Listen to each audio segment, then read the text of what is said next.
right now because I'm sitting with old friend or old colleague, Maria Ohisalo. Just a brief intro. You have had a long track record in green politics. If someone is not familiar with this, which you should, and you were chairwoman of the Green Party until 2023 last summer. And you're also a former, what is it, a former Minister of the Interior, right? Yes. And environment and climate change. Yes, you're right. So welcome and super honored to have you here. Thank you for having me, and hi to everybody there on Instagram, and we also have live on YouTube. So great to have you here, and I'm really pleased that in the green movement we now have the green Sisu, because I think that we really should take much more people along, but sometimes language can be the barrier, and it might be really hard to also understand and follow Finnish politics if we don't do it also on English. Yeah, exactly. Like getting that involvement forward. And then I have to make a note as well because we were supposed to have also here with us today Shawn Huff. He's a professional or former basketball player, international. Has a lot of experience playing in different teams around the world, but he's a very busy politician. So now he's in the city board in Helsinki, and he told me actually that I got permission to say that they're discussing about Garden Helsinki and Gaza state, and now this has to be one of the longest meetings in the term, so that's why he couldn't be here. But also, I think that I invite you also to follow his politics as well. But now that we're done with that, I have the first question for you, Maria. Then tell us, well, we are as entrepreneurs, we're very used to have this 3-minute pitch, but now you get 30 seconds to do a pitch about why Europe needs more immigration. The first thing is that Europe is getting older. We're not getting enough babies, and then if we're getting babies, part of Europe says, also part of Finland says, that these babies are not having the right skin color, for example. So we have a huge at, one could say, and I think we should speak frankly and openly about racism. And I think right now European Union is on the verge of getting more support for far right movement. And what will that mean for in Europe? I think this is a huge risk, and this is one of the reasons that I also wanted to candidate on these elections, because the rise of the far right is not only harmful for immigration, for human rights, for democracy, but also for climate and nature politics. So maybe that was already a minute. Sorry. No, but good enough. Good enough. Like I'm sold already. So, so you're mentioning here like something very important. It's like we're growing old in Europe. So it's not only in Finland; it's around Europe. The far right is not only in Finland; it's in Europe as well. Uh, Something really interesting, and I'm happy that you take it super straightforward. It's like the right color of the skin. I would ask, like, what is that right color, and what is exactly? But I think that you mentioned also other very pressing topics in the European elections. Maybe I would ask you also, like, how do you feel about that? I mean, it should be very scary to defend also these far right movements. How do you feel your position there, like representing the Greens in Europe? Like, what do we need more there in order to bring the debate also related to immigration and other topics that you represent? Yeah, I think just last week on the Parliament of Finland, Eduskunta, we were having this weekly government questioning hour where we can ask the government whatever questions we want to, and they normally don't know what kind of questions we're going to pose them. And then the Social Democrats started something with Hungary's position in Europe and how to deal with them. And then I went to the same question and asked the Prime Minister Petteri Orpo whether he would say no to working together with far right, extreme right. And suddenly he just states in the parliament that there are no such phenomena in Finland. And he is actually a previous Yeah. minister of the interior also, as Yeah. I've been. And we've seen the Supo national intelligence service that has said for years that the far right is rising in this country. And then you can speak about different kinds of movements that are closer and not that close to far right, but we know what kind of ties our ministers, even right now, are having. We know that many of the ministers who now are working there since 1 year actually deleted quite a lot of their social media accounts. Posts from recent years and from a long time. Even the Vice Prime Minister Riikka Purra has been writing these really, really racist comments on some of the blogs and so on. The Speaker of the Parliament Mhm. is still having on his X account a link to those texts from really many years ago, but he has written quite disturbing stuff about immigration and so on. So I think we are in denial. We're not saying what is happening here, what is happening in Europe. And when I lift up these topics, okay, I can tell from last week I got quite a lot of positive feedback on that, that one needs to say it straight and say it how it is.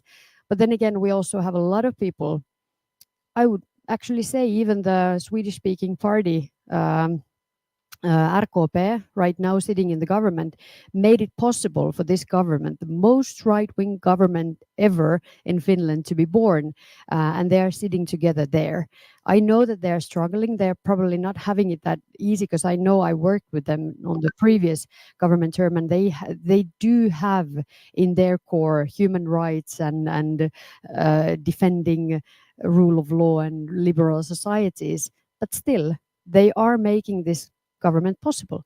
So there are people who are saying that no far right parties, no extreme right parties, so on, so on.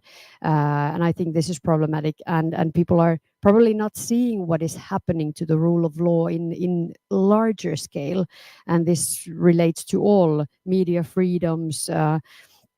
The whole independency of judiciary, human rights, all of these questions are under a threat in Europe. What has happened in Hungary, what has happened in Poland, is happening also in Finland, but people are saying that no, you're just seeing Nazis all over. Like sometimes people are making it like ridiculing what I'm saying, and I think this is bad. But you're transferring to a very nice question also that I want to ask is like you're actually explaining what's happening the whole movement in Europe. So it's not only in Finland.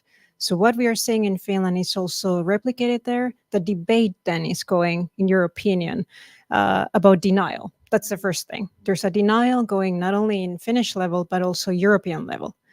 And then I want to ask you this because now you mentioned that you were asking to in the government now. How would you deal with the far right?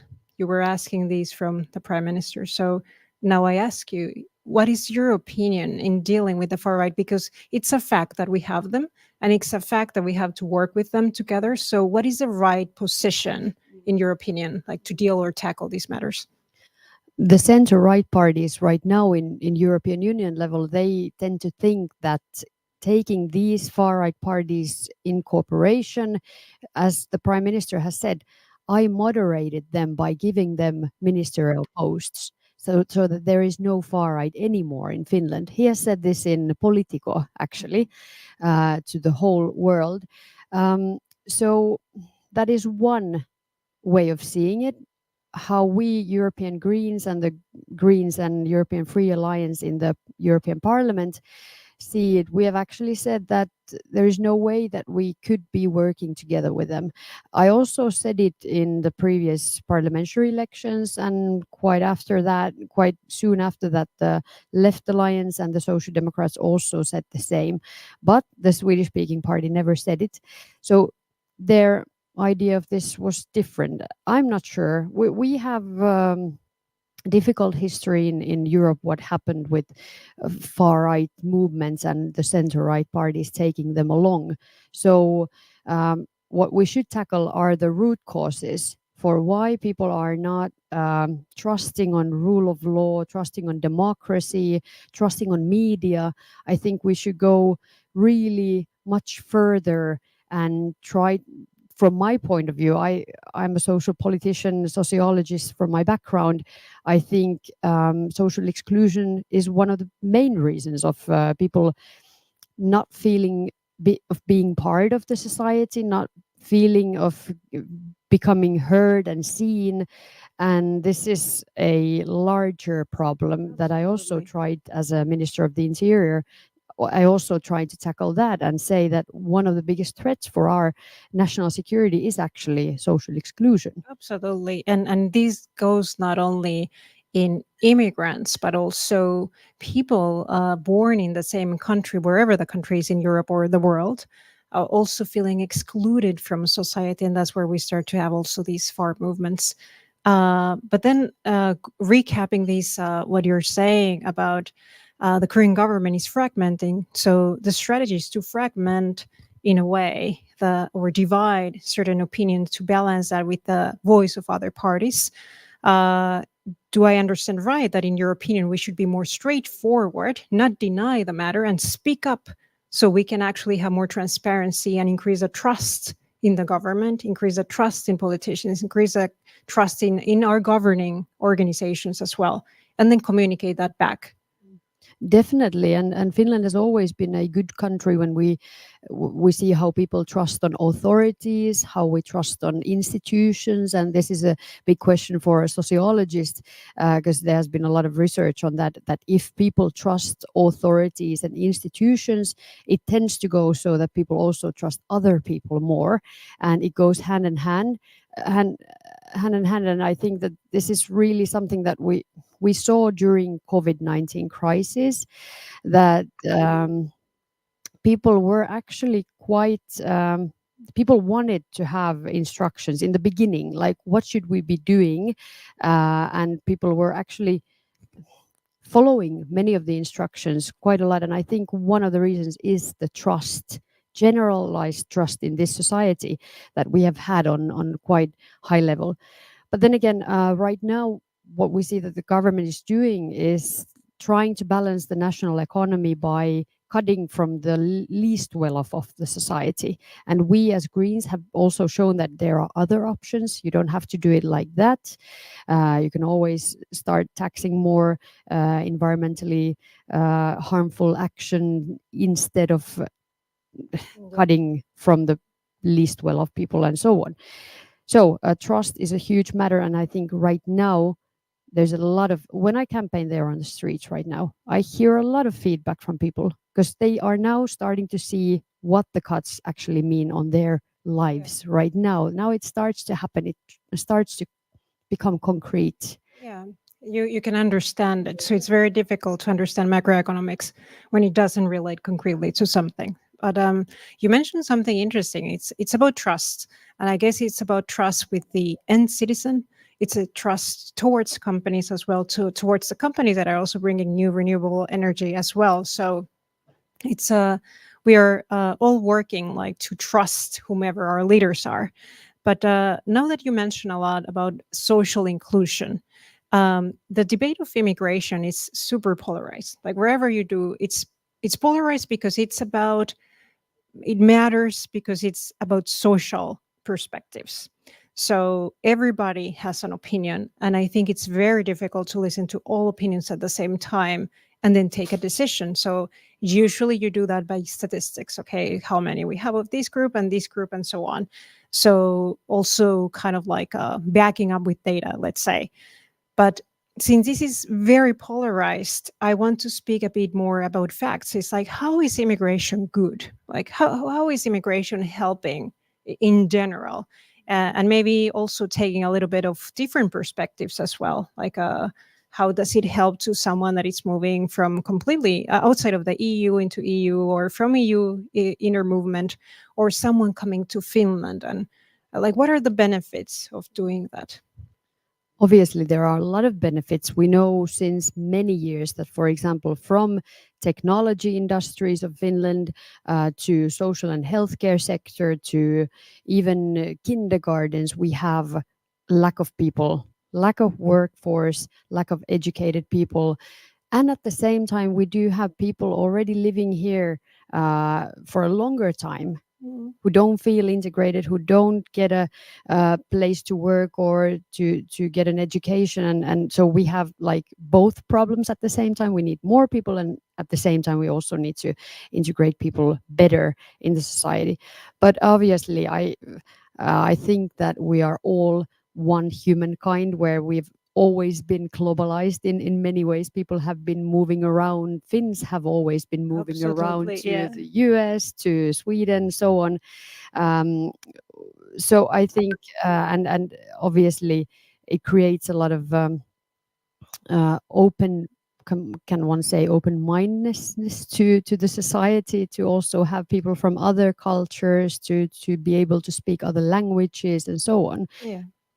In urban planning, we also believe that the way that the cities are built and the more densified they are built, the higher creativeness or innovation will occur. And the reason for that is because, and as entrepreneur also we suffer this, that suddenly you get stuck into the work and you're like, I don't know what to do here. I don't know where to ask for help. And usually questions are quite difficult, like about taxation or about where do we seek investment or well, how did you resolve this issue in this tech environment? But when you mingle with someone else that is completely different than you, like that you have completely different background, suddenly you realize that, I got an idea. So I would argue also that immigration, aside from bringing talent, from bringing workforce that we need, of course, that's the primary workforce for cities or countries, it would be also how do we see Finland as a forerunner, like in 50 years, in 100 years? What kind of innovations we have? What kind of people are we? So, how do you see that also moving forward? Once we have immigration here, how do we integrate? How does Finland looks in 100 years if we would be open for immigrants? So many questions, hard questions. But obviously we know from statistics, from studies, that diversity in companies also creates a lot of better results than those companies that are not that diverse in. And I think that there is a lot to do, and not only in companies but also, as I mentioned in the beginning, also in political parties, for example. How do we see the world if we only look from this perspective? Here we are quite a small country and quite a small nation. So and in this globalized world we need to understand better all kinds of new phenomena and so on. So but how would Finland look like in 100 years? I don't know. Hopefully climate positive and nature positive, and hopefully we are able to do some big changes in our societies right now. And I hope that no matter what your background is, you can be part of this society, building the new Finnish society and the European societies, where we need to build our economies on totally a new base in order to make it more sustainable. Yeah, absolutely. And there was one of the question from the audience that was sent earlier related to how to, because when we are speaking about immigration, we're speaking about people, of course, into Europe and into Finland. But what about new businesses? What about new investment? So that's in a way inviting outsiders to invest in Europe and to invest in Finland. So the question was related to what kind of steps can be taken to invite investors or multinational companies into Finland to make new workplaces. How can we do that?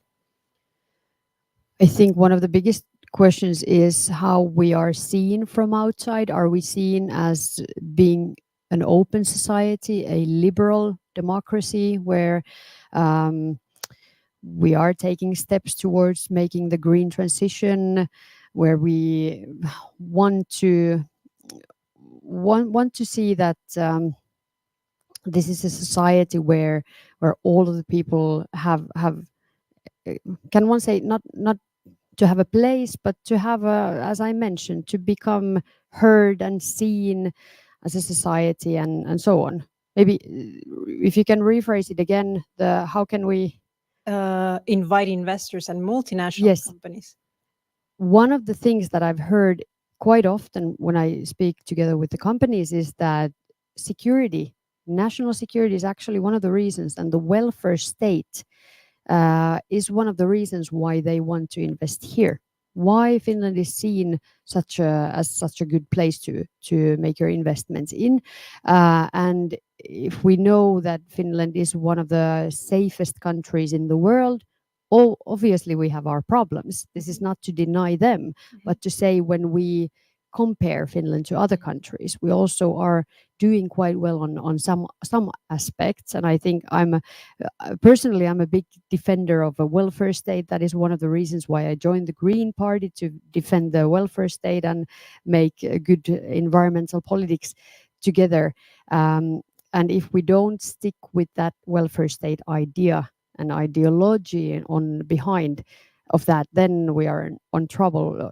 Also regarding investments. Yeah, absolutely. And maybe also giving here a point of view, because usually companies or the private sector is taken like as a tyrant in these kind of matters, like they're greedy and they want us to expand and so on. But at least like from the startup community, I could say also that there's a lot of teamwork. There's a lot of understanding that we have to have a welfare state. Finland is a good how do you say, like location to breed this kind of environment. We need more investment and we need better also regulations for everyone like that is trying to come. We already have a lot of very benefits and things also going on for Finland. um, One more thing, maybe regarding also the welfare state aspect, that when you think that would this country be the country where you would bring your family together with you, would your spouse get a job from there? Would your children get a place from a school, from a kindergarten? All of this matters also for this, for the Exactly. companies. Yeah, exactly. And I think this is a matter that is not very well discussed, because when you're coming, you're not an individual. I mean, you're also leaving a lot of your family.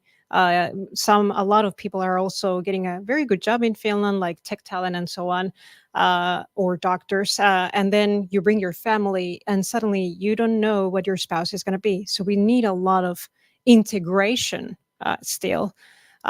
So that leads me to my other question. So we went from European level, what's happening, then what's happening in Finland, then why the benefits like of having immigration.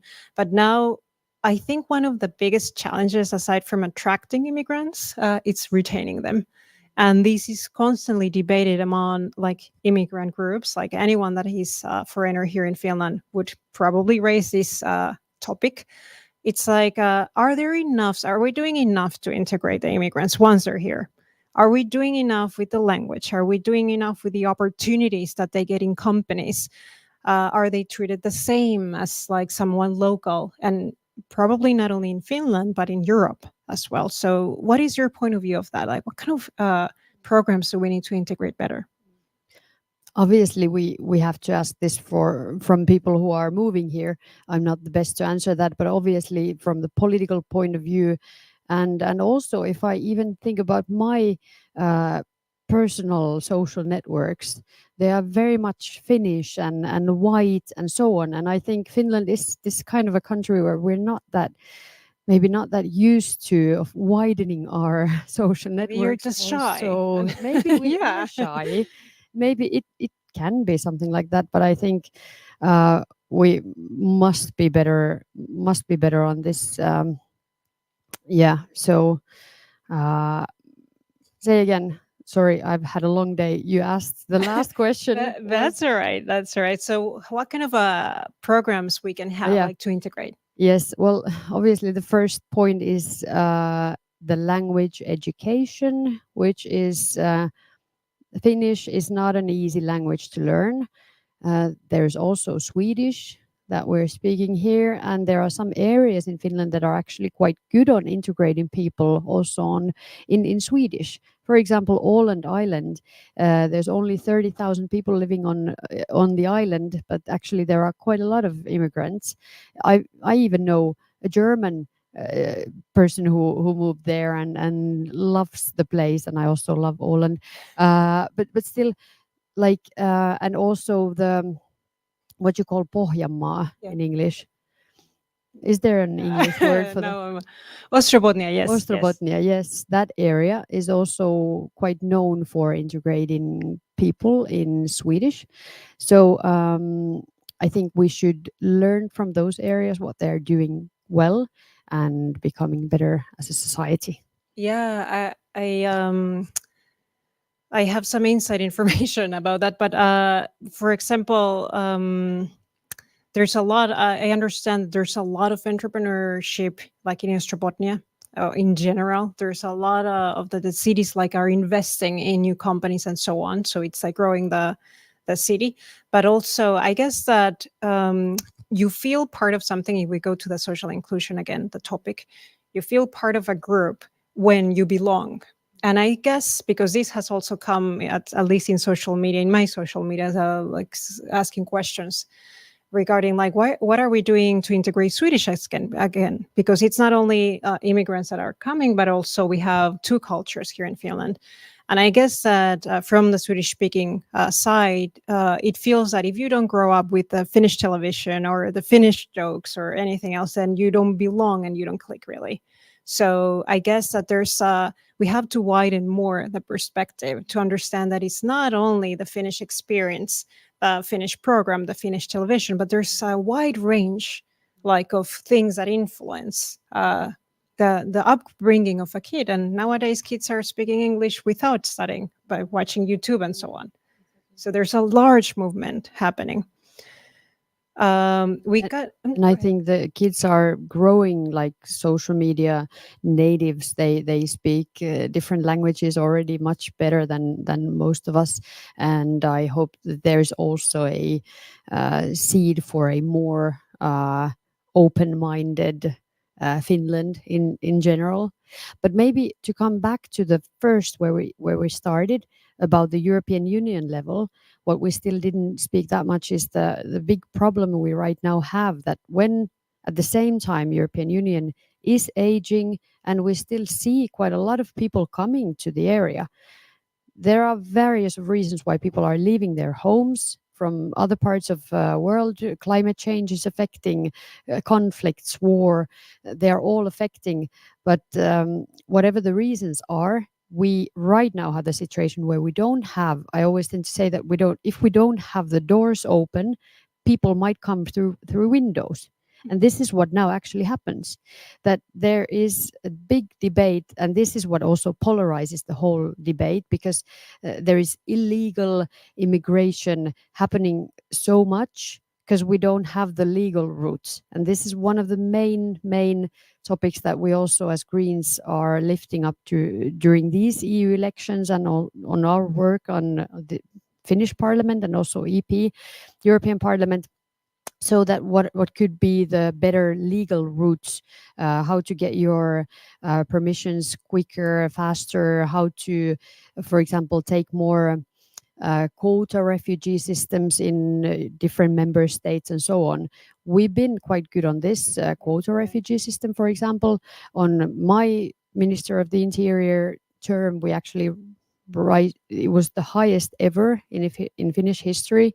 Not much, but 1,500, it was the highest. And now this government puts it down to, I don't know, down to maybe 500 or something.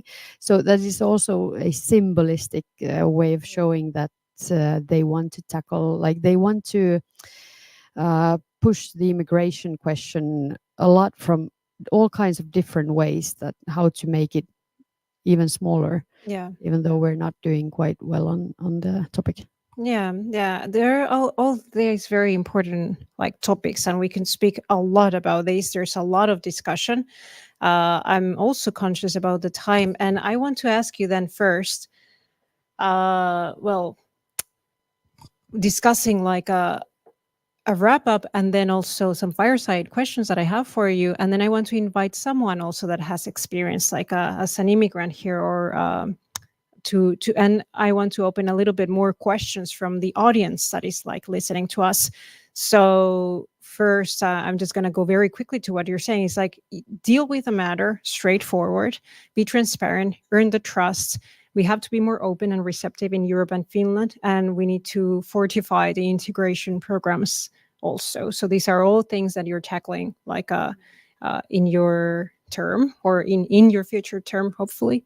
And did I miss something? I think there was quite a lot. All right. Okay.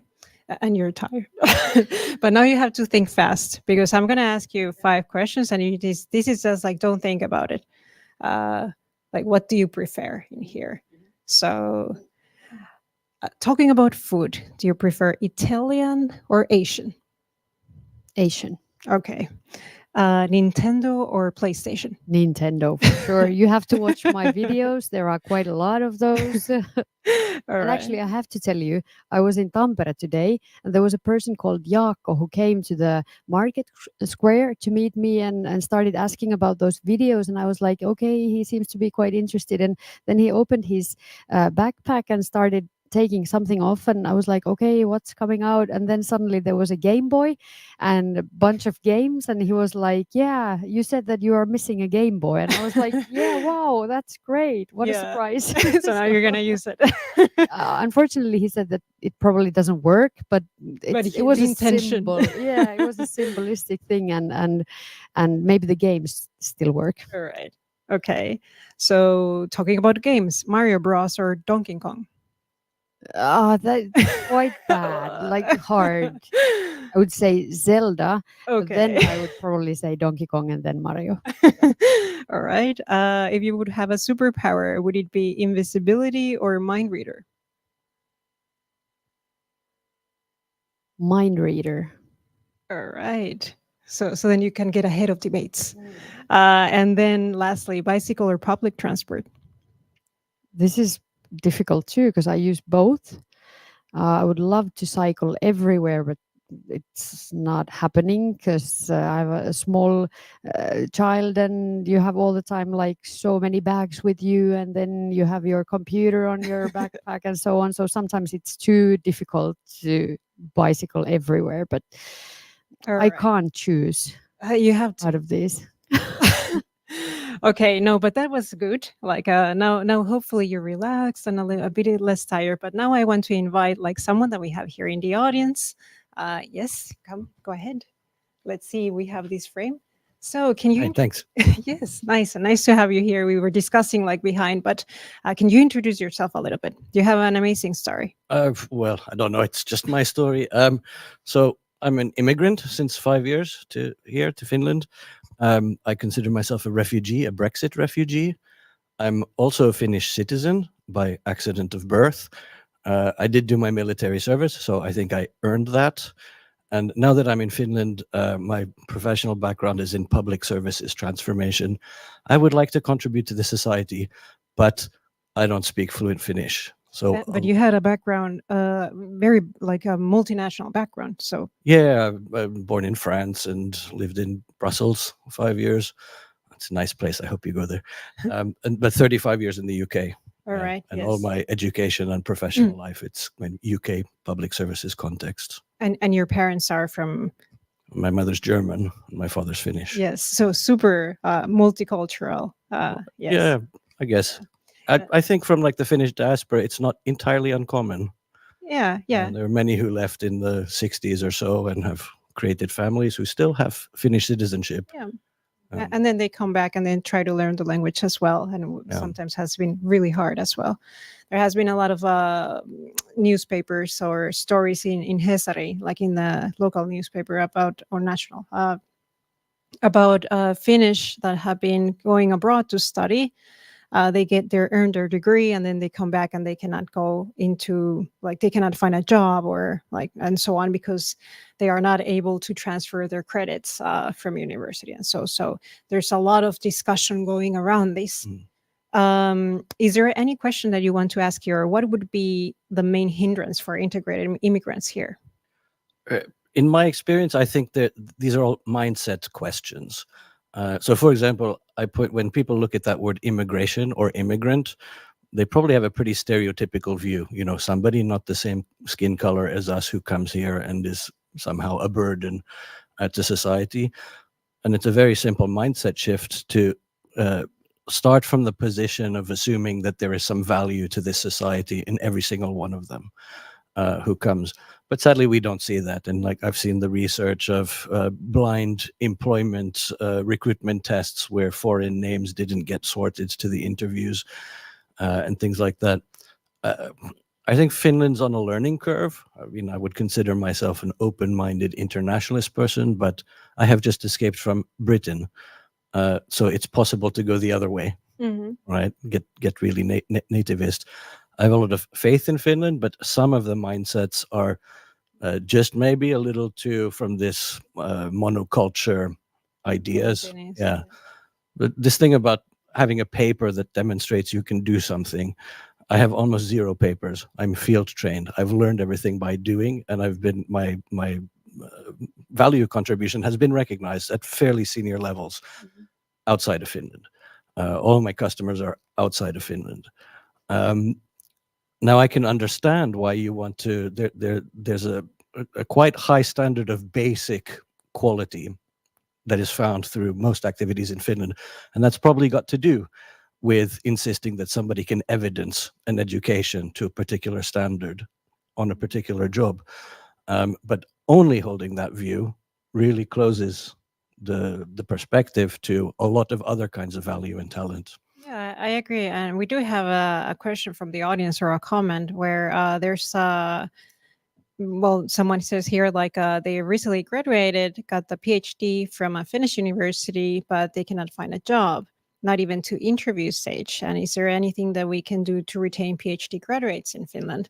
So it's like quite common problem as well. So and then also there was earlier this that there's about 90 about 95% international students go back to other countries if they finish studying here.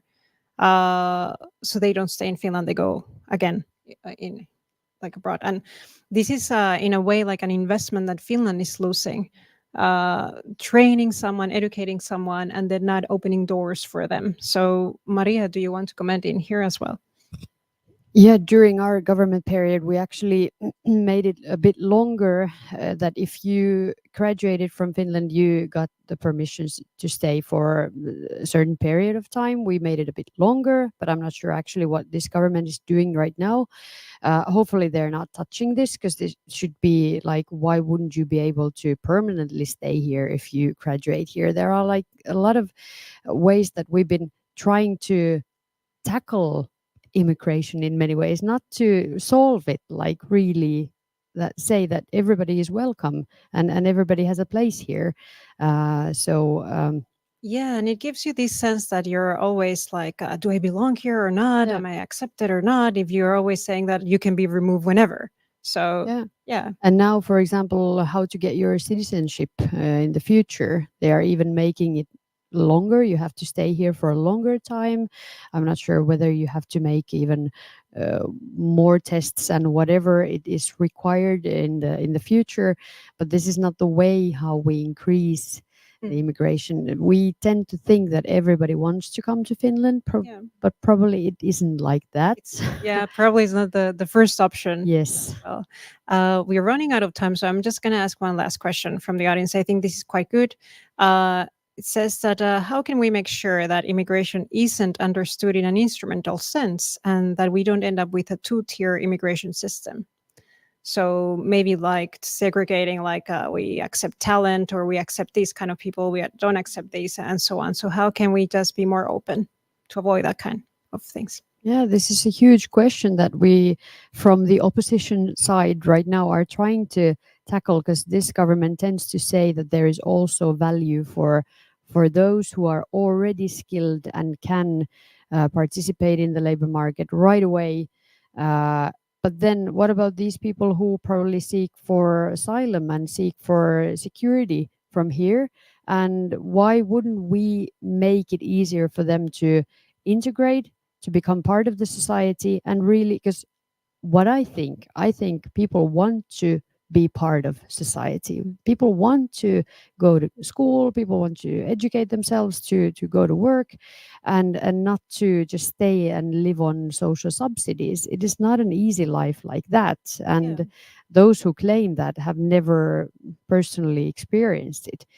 I think you have a very good point. I mean, if you're already like coming to another country, you have to do a lot of things to move. And already that speaks about a person that is actually on the move, wants to do, wants to execute.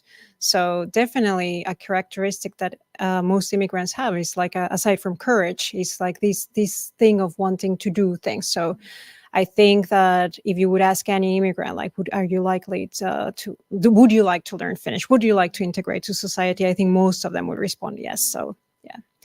But hey, now we run out of time. I thank you for being here. It's a hot day, long day for you. You come from Tampere now. So thank you very much for being here and listening to all of us. And Thank thank you you very also for much. being here, And like Coach sharing. Maria. Yes. And Shawn also. We're both candidating to the parliament. Yes. And Greens in And general. yeah, and actually this was like for now I forgot the word, but this is streamed, yes, by Green Sisu as well, and Viite. So the engineers, the Association from Engineers in the Greens, yes. So go and check the pages. Like, yeah, it's growing association inside the Greens. Yes. Thank you. Bye.